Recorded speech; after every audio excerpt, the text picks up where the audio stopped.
This week on TGI Mondays, we're talking about Lent. Is it biblical or is it just miserable?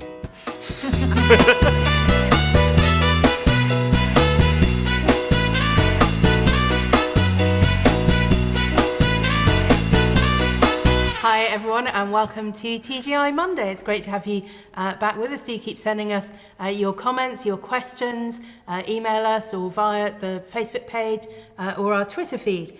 We've got a question from Tracy on Facebook. She says, great show. Thank you very much, Tracy. We're glad you're enjoying it. I would like to ask the team's thoughts on Lent. Can you explain, please, why some follow the practice of abstaining from something during Lent, but why and is it biblical? Dan, why don't you kick us off with maybe the biblical background? So I mean, I come from an evangelical background, as you all know, and sometimes church calendar and liturgy can be a little bit frowned upon, although there has been a resurgence, I think, recently amongst the Reformed and Lutheran traditions, particularly as we enter 2017, and we're going to be celebrating Luther soon.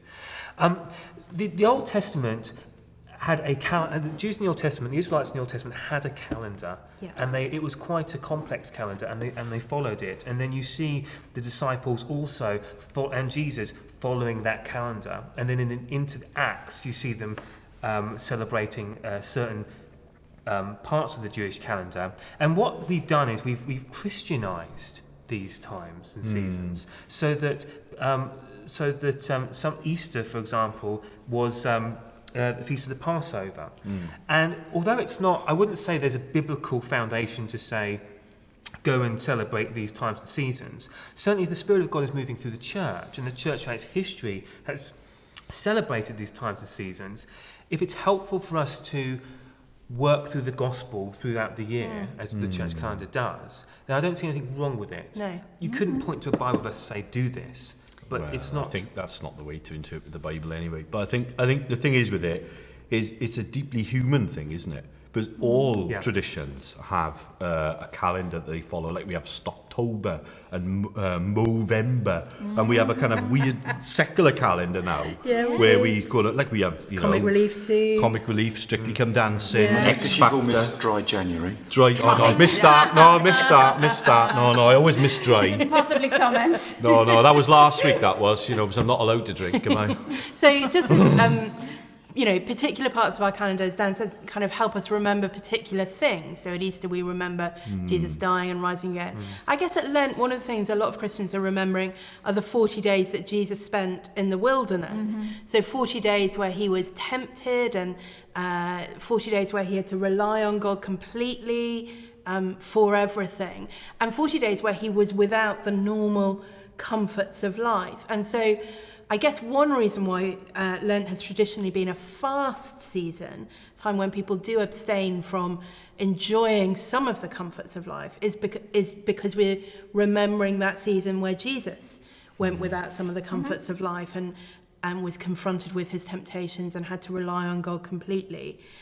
I think, I don't know how you guys feel about it, the sort of modern thing of giving up chocolate for Lent or giving up Facebook for Lent or whatever it is, it seems to be quite a long way from... It's a secularisation. It is a of secularisation sometimes. It can be, So Zoe? Yeah, It can be really helpful though as well. And I actually think on so many levels that you can, the light and shade, I mean, we put in things that make the year special, which gives us a chance to kind of change the perspective of where we're coming from each time, and I think Lent can be really helpful in that stuff. We try and do it sort of the other way around, a bit like the way we do Advent in a different way with the children, and we try and take something up rather than give something up, and it's about what we try and nurture in us. So we try and give away or get rid of an item a day, stuff that someone else could use that we don't need or that we've got more than one of, and that's quite a helpful sort of pruning, and that is also part, I mean, that isn't necessarily a Christian thing. That's about looking at stuff and going, but we get really crowded out. But then sorry, mate. Yeah, well, I was just going to say it's a journey. You're leading up to Easter. Your focus is, your eyes are always on the prize for Easter. So whatever you do, you're trying to focus your attention on Easter. And my sense is that sometimes Lent can be a bit like New Year. What's your New Year's resolution? You're giving up Facebook for the sake of giving up Facebook. You're not giving up Facebook to see Jesus more clearly.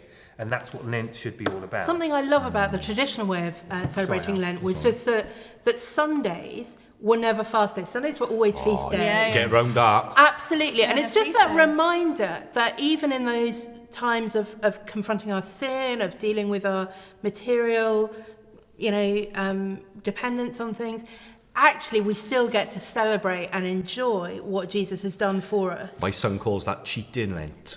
Yeah. And I think that's real cheating Lent. Lent, that's what he Yeah. says. And what he does is he Really made cheating me, Lent. well, he gave Yeah. up chocolate and crisps or something, or no, chocolate and biscuits the other year. yeah. And he made me give up coffee. And it was, I tell you, it was horrific, Oh, right? yeah. I'll That's tell you, hard for everyone. I was like this. I was like, oh, it was awful. No, seriously, I had really bad like withdrawal how? symptoms. No. I had really, my Yeah. hands were literally shaking. I had like really bad withdrawals. Yeah, It was I've got horrible. every year. Yeah, no, Horrible, it's man. dreadful. Horrible. So maybe we could think about some more positive ways of approaching Lent this year. So I know you've got a project that you're involved in. Yeah, the churches around here have been getting quite involved in various different activities to do with supporting those living with dementia. And have any of you ever made the Operation Christmas Child shoebox? Yeah, I've done that. So for anybody who doesn't know, that's something that people do as a run-up to Christmas and gather various bits and pieces for children who may not have a Christmas present, and then they get sent off. And we wanted to do something that was as practical as that with dementia. And so we are having a group activity which is making a memory box. Now, memory boxes are basically something that makes visiting and spending time with someone living with dementia easier. It's about sharing, reminiscing. And what the plan is, and it's been launched, is that people will take Lent as an opportunity to make a box, either for someone else or to leave in church or to give to a care home. But it's particularly appropriate for Lent because it's about valuing what can be seen as the demise or the loss of us, and actually showing that there are connections and real connections that can be made and must be made all the time, and to be able to travel with people.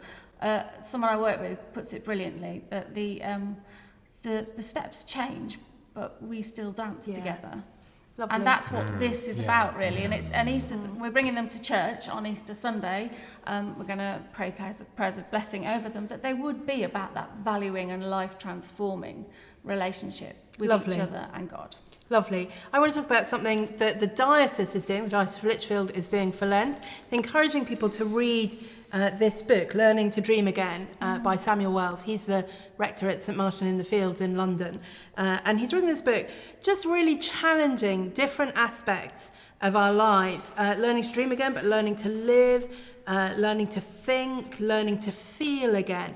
Lots of very short little chapters that if you just read 2 or 3 pages a day, you could read the whole book during Lent. And I think something we're going to do, at least a couple of times during Lent, will be to take TGI Monday and just discuss one or two of the things here in the book. So if you want to get hold of it, we'll let you know what we're going to be reading which week, and then you could maybe join in, send us your comments, questions, as you've read and as we discuss that together. So that's something you might want to get involved in. Howell, I know you've got something else as well there. Yeah, we're doing this thing in the churches in Market Drayton called trypraying.co.uk.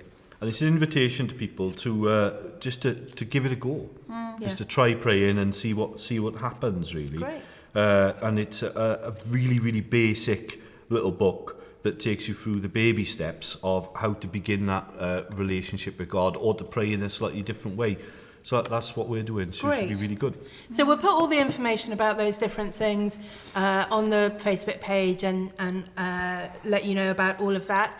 I hope that helps, Tracy. You get an idea that Lent is something that we do as a church. It's not a compulsory thing, but it helps to highlight perhaps some of the things that maybe we forget or lose focus on at other times of the year. So I hope you'll maybe share with us some things that you're planning to do with Lent, and we'll look forward to hearing from you, and we'll see you next week.